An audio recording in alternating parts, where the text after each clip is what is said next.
Hello, welcome for another Friday question and analysis session. I am Lara Forsick. I am the executive director of Astrolytical, which is a boutique space consulting firm. I have 20 years working in the space sector. And today, unfortunately, I'm a little sick, so bear with me if I start coughing. I'll try to hang in there. And a reminder that if you are watching live, you can ask questions at any time. Just type them in the chat. And if you're not watching live, you can type questions in the comments. So today's question comes from Eric Harkleroad. Oh my goodness. Sorry, Eric. Eric Harkleroad. Anyway, he asks, I have heard mentions of non-rocket based launch concepts and plan to look into it more sometime, especially anything in the nearer term that might be disruptive. So today we're going to tackle the topic of non-rocket launch technologies. And specifically, I'm going to be talking about launch. I'm not going to be talking about technologies for transportation or acceleration in space. That's a whole other topic that we might get to at some point. Comment below if you want me to do a video on that. But today's video is simply going to be about getting off the ground into space. And there's a lot of topics that we are going to cover today. I'm going to try to keep it brief. So I first want to give a little bit of historical context, and this is not a science communication channel. This is me giving my insights and analysis as a consultant and space analyst. And so I'm going to be diving into more of the industry of like, where do these things fit in the industry? But I did want to give some historical context where this is not new. These concepts of non-rocket launch vehicles are not necessarily new. In fact, I'm going to be talking a bit about mass drivers, mass accelerators, various types of railgun kind of concepts, centrifuges. And these things have been studied for well over a century. In the 1950s and 60s, there was something called the Project HARP, High Altitude Research Project, where the U.S. government specifically fired a projectile up to 180 kilometers, or 110 miles for the Americans out there who don't work in kilometers. I'm a scientist, I work in kilometers when it comes to this. And so if you take the U.S. definition of space of 80 kilometers, or 50 miles, or if you take the international definition of space, which is 100 kilometers, I mean, that succeeded in getting the projectile into space. No doubt about it. That was successful. So then what happened between Project HARP, again in the 1960s or so, to today? Why is it that we haven't seen these concepts take off? Well, there's a number of drawbacks and, the physical limitations as well as economical limitations. And so we're going to talk about this one by one. If you happen to be watching live, I do want to know what you're thinking. So go ahead and interact in the chat, send me notes, comments, and questions. So first off, I want to talk about spin launch, which is probably one of the more popular concepts at this time of recording. Spin launch is a very interesting centrifuge concept where they want to have a vacuum loaded centrifuge launch things into space.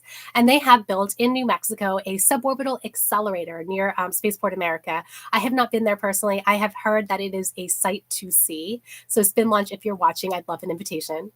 So Spin Launch also isn't a new company. They've been around since 2014, so they're almost a decade old. They've raised $150 million so far. They're planning a Series C round next.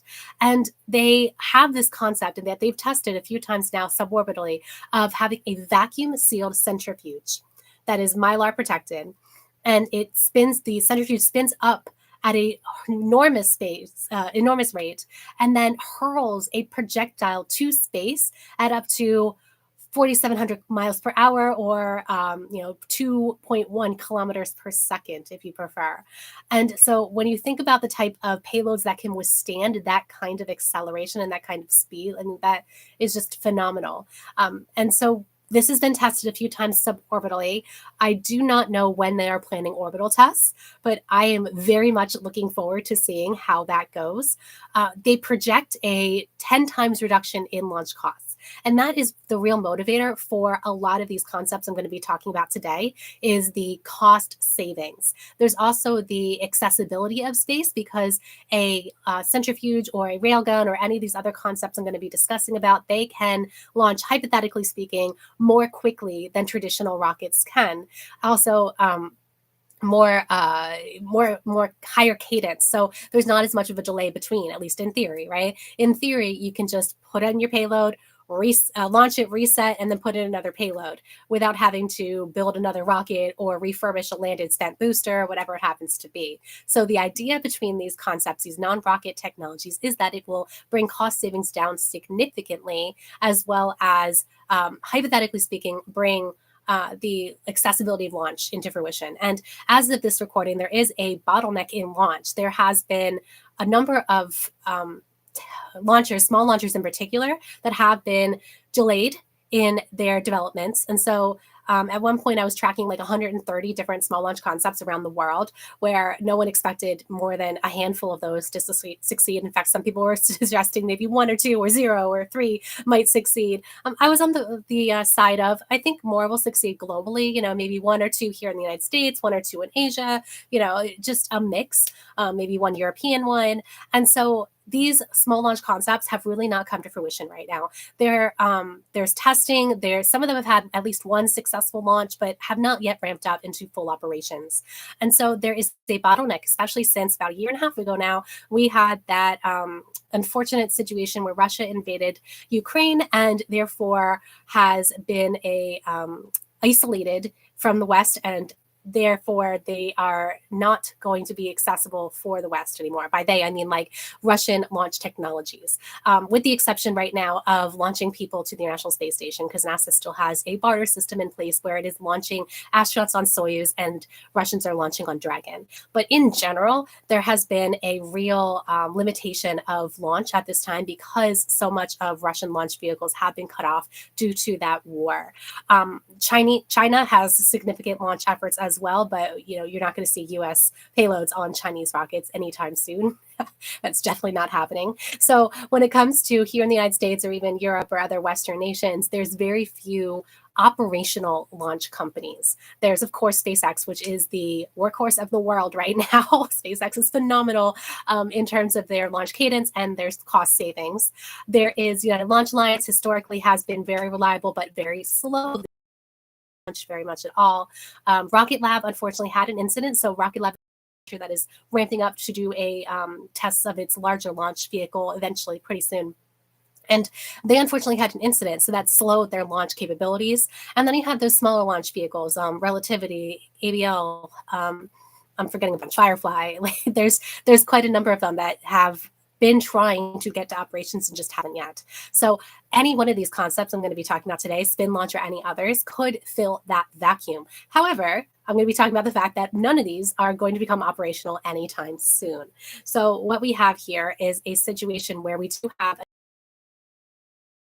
demand that there's enough on board in the, say, 3 years that some of these non-rocket vehicles are just not going to be needed, because all of these vehicles, as you can imagine, if you're going to approximately 10,000 Gs, which is what spin launch is anticipating, it's not going to be people. You're not putting people on this thing. You're putting small sats, maybe larger CubeSat modulars, like whatever it happens to be. It's not people, right? It is something that we can withstand those kinds of accelerations, and it might be that we just don't have a need for these when they finally come on board. But if spin launch does become operational, I am so very curious to know how that goes. I'm a physicist by training, and so I'm actually quite skeptical of this concept because 1, you do have to have a payload that withstands that kind of acceleration. 2, you have to have a payload that it can break through the mylar. Apparently, that's a real big challenge. You have to have the accuracy of where you're going to put your projectile, aka your payload, aka your satellite, where that's going to go. And I don't think they can really attach a space tug, propulsion element onto that. Correct me if I'm wrong in the comments, but I believe that there is a lack of ability to carry traditional rocket fuels on this. So they do happen to have the plan for a rocket booster once it gets up to a certain altitude, but it cannot use traditional rocket fuels. And so I don't really know what they're going to do in terms of accuracy of, orbital maneuvering, where it wants to go eventually as its final destination in terms of what orbit. So I really don't know how this is going to work out in practice. In theory, it might work. In practice, I just don't know how this is going to work. But I'm really looking forward to seeing if spin launch does make it work, because as of right now, I'm skeptical. But if they do it, it'll be fantastic. Very similar to spin launch, I want to talk about green launch. I actually met a representative from green launch at a conference this year. They are a space cannon concept. So they told themselves as being simpler than a centrifuge, in that it's just a long tube that's filled with hydrogen, helium, and oxygen, and they have a projectile that can launch velocities up to Mach 9. 30,000 Gs of acceleration would be the peak. So that's even higher than spin launch. And right now they have a small proof of concept built out in Arizona. And I think they're going to be building larger proof of concepts. They're not as well funded as spin launch, so I don't think they've had that kind of ability to test yet.